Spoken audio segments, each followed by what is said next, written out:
Selamat pagi, bagaimana kabar sekalian? Baik, hari ini saya akan menyampaikan presentasi tentang bagaimana strategi pembelajaran, khususnya untuk agenda 3 pada Lakcar CPNS. Dalam kasus ini, saya mengambil tempat gitu, di instansi saya itu Kementerian Lingkungan Hidup dan Kehutanan. Sebelumnya, perkenalkan nama saya David Subito, biasa dipanggil Pak David.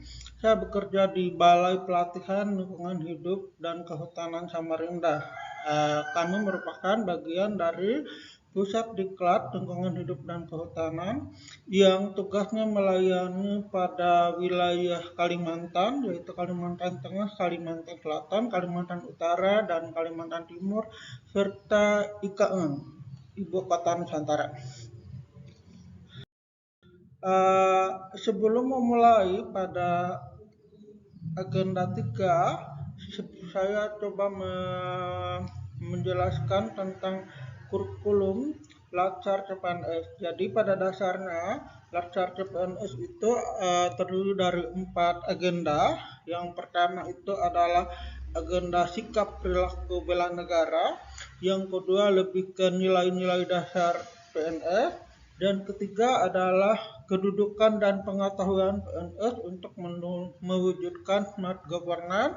Dan yang keempat adalah habituasi atau aktualisasi. Nah, jadi untuk agenda 3 dia lebih pada membekali uh, para peserta Lakcar tentang kedudukan dan pengetahuan CPNS untuk mendukung terwujudnya smart governance. Jadi pada dasarnya ini ada 4. Nah, semuanya ini kemudian tentu saja membutuhkan namanya desain pembelajaran yang terstruktur, yang terintegrasi. Nah, di agenda 3 ini pelajaran diberikan untuk membekali peserta dengan pengetahuan tentang kedudukan dan peran PNS untuk mendukung terwujudnya smart governance sesuai dengan ketentuan peraturan perundang-undangan untuk menjalankan fungsi ASN. Dalam hal ini adalah ada 3 fungsi ASN, yaitu pertama, pelaksana kegiatan publik, kedua pelayan publik, dan ketiga adalah perekat pemersatu bangsa. Sehingga nantinya akan memberikan dukungan mengelola tantangan dan masalah dalam mendukung tugas jabatannya menggunakan perspektif smart ASN. Amanat pembelajaran ini adalah seluruh mata pelajaran agenda ini disampaikan dalam satu kesatuan untuk mencapai tujuan kurikulum dengan penekanan pada kemampuan berpikir kritis pada konsep dan praktik. Jadi agenda 3 ini sebenarnya merupakan pintu masuk ke agenda 4 yang kita didik peserta Lakcar ini untuk berpikir lebih kritis terhadap konsep dan praktik-praktik pelayanan publik yang sudah dilakukan sampai saat ini. Nah, kemudian agenda 3 secara keseluruhan ini punya keterkaitan dengan agenda-agenda sebelumnya, yaitu pertama agenda 1 itu menekankan pada pembentukan sikap perilaku bela negara. Kemudian agenda 2 itu lebih kepada internalisasi nilai-nilai dasar CPNS. Nah, kemudian agenda 3 ini sebenarnya dibagi menjadi dua modul.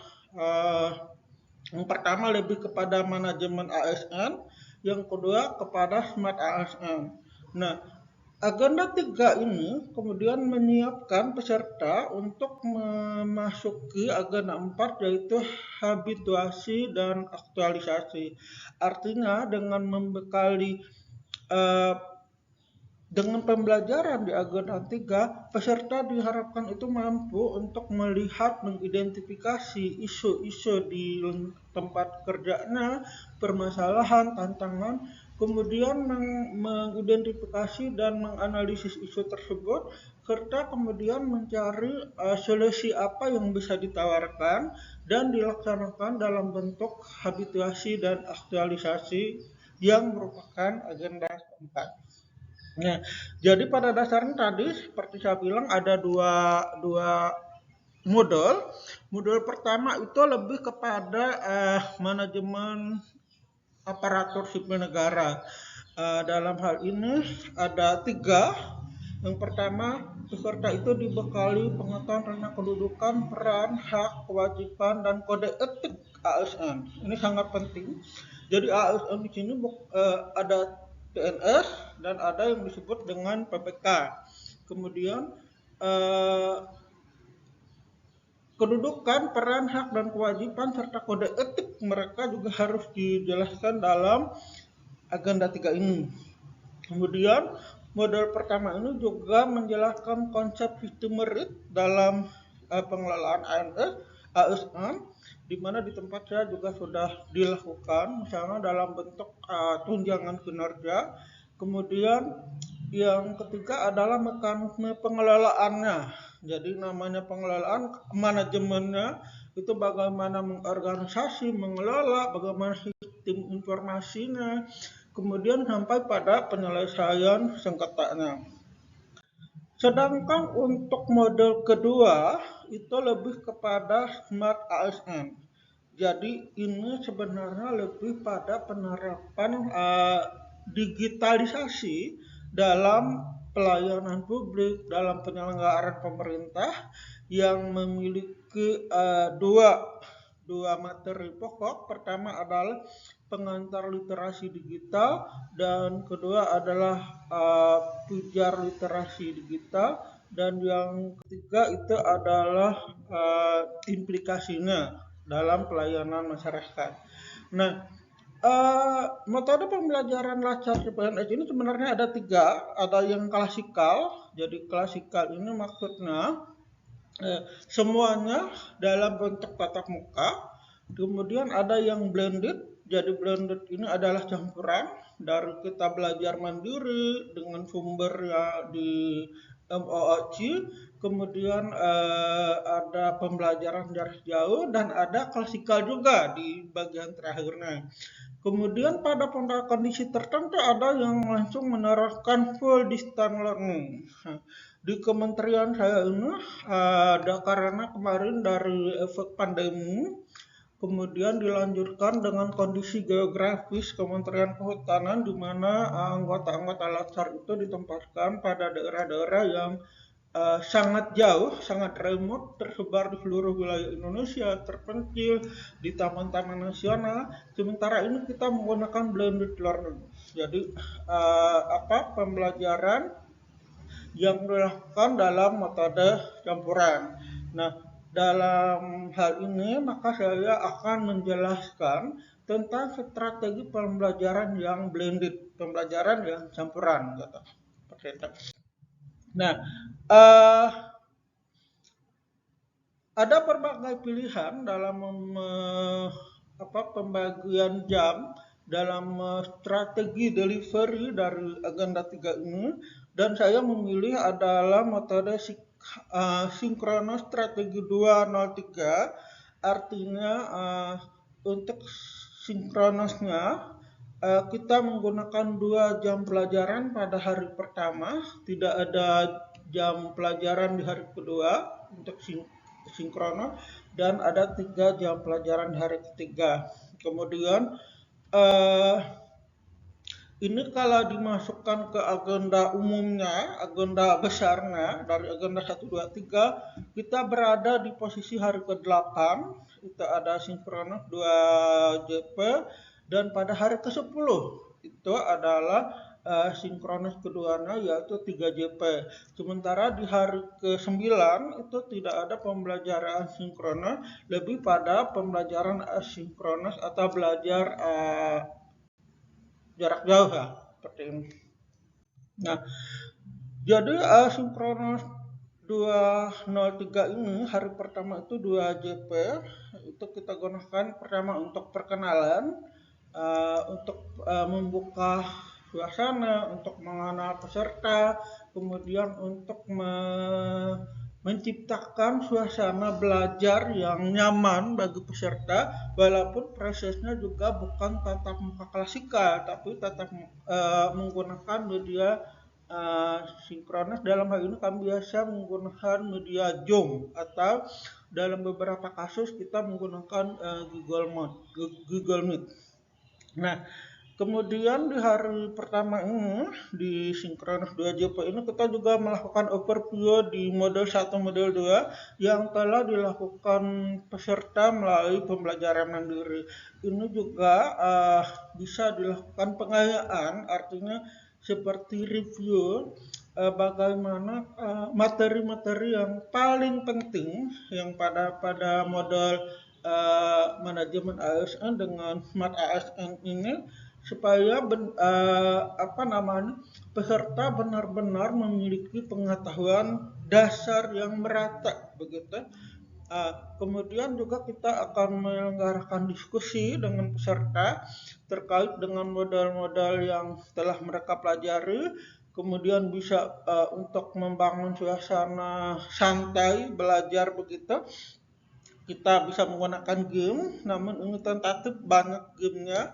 Kemudian juga pada bagian akhirnya kita juga harus menjelaskan penugasan, jadi baik tugas individu maupun tugas kelompok. Jadi ini belum melakukan tugasnya, tapi kita menjelaskan sampai sejelas-jelasnya, kemudian memberi ruang kepada peserta untuk menanggapi dan bertanya jika ada hal-hal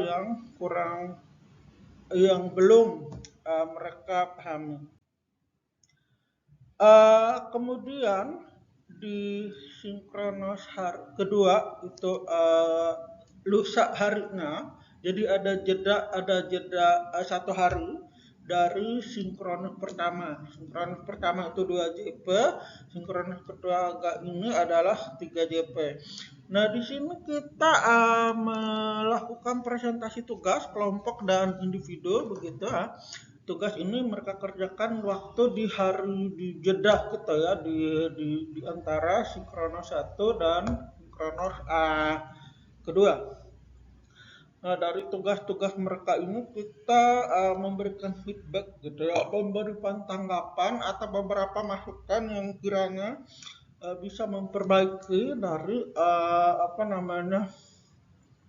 pemilihan dan penanganan isu-isu yang dilakukan oleh peserta.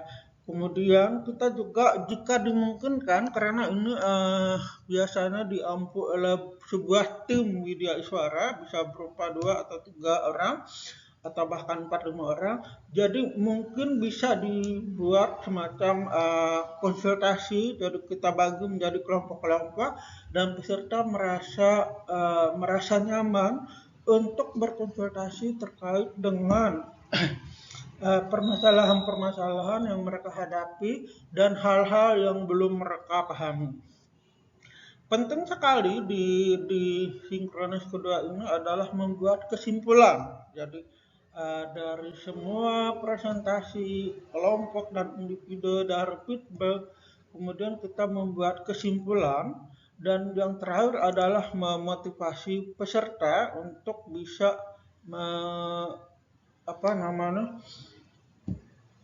lebih bersemangat baik sebagai melaksanakan lakcar maupun nanti melanjutkan pekerjaan sebagai aparatur sipil negara.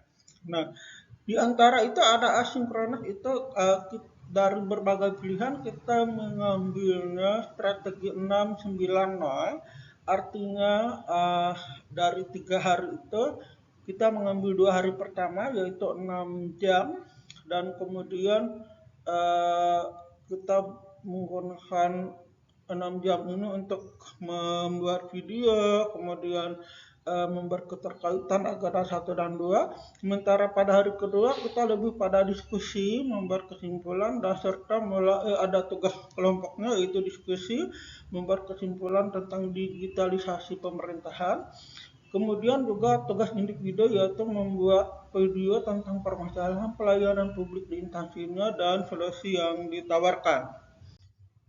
Seperti itu. Yang terakhir adalah pembelajaran klasikal. Jadi pembelajaran klasikal ini adalah pada bagian akhirnya, yaitu berjumlah 7 JP, Yang pertama adalah ceramah profesional ASN, jadi ini tidak dilakukan oleh kita menggunakan narasumber, dan kemudian kita melakukan pembelajaran manajemen ASN dan smart ASN. Jadi ada 5 JP-nya seperti itu, terutama untuk melihat beberapa hal yang kita perlu tekankan dan garis bawahi seperti itu. Nah, di klasikal ini adalah pertemuan tatap muka. Biasanya kita kalau di Kementerian Lingkungan Hidup dan Kehutanan itu bisa dilakukan di pusat diklat maupun di balai-balai diklat regional. Khususnya di balai diklat kami ini sudah banyak hal yang dilakukan dalam klasikal ini. Yang pertama adalah sharing pengalaman aktualisasi, jadi bagaimana peserta mencoba menemukan isu, kemudian mencoba mengidentifikasi isu tersebut, kemudian bagaimana mencari namanya role model, kemudian bagaimana membuat perencanaan dan melaksanakan aktualisasi dari rencana-rencana tersebut. Di sini juga bisa kita gunakan untuk penguatan poin pembelajaran. Jadi ada beberapa mungkin kita evaluasi, ada beberapa dari bagian di model 1, model 2 yang perlu diperkuat bisa disampaikan di sini. Kemudian ada aktivitas grup, kemudian jangan lupa untuk pemberian motivasi dan nasihat. Kemudian perlu sekali kita menyusun komitmen gitu ya dalam smart government. Jadi peserta-peserta lacar ini adalah orang-orang muda yang mulai memasuki dunia birokrasi pelayanan Indonesia. Jadi kita membutuhkan suatu komitmen bagaimana mereka menerapkan dari agenda 3 ini adalah bagaimana mendapatkan kedudukan dan pengetahuan mereka dalam menegakkan smart governance. Mungkin itu yang bisa kami sampaikan. Terima kasih dan selamat pagi.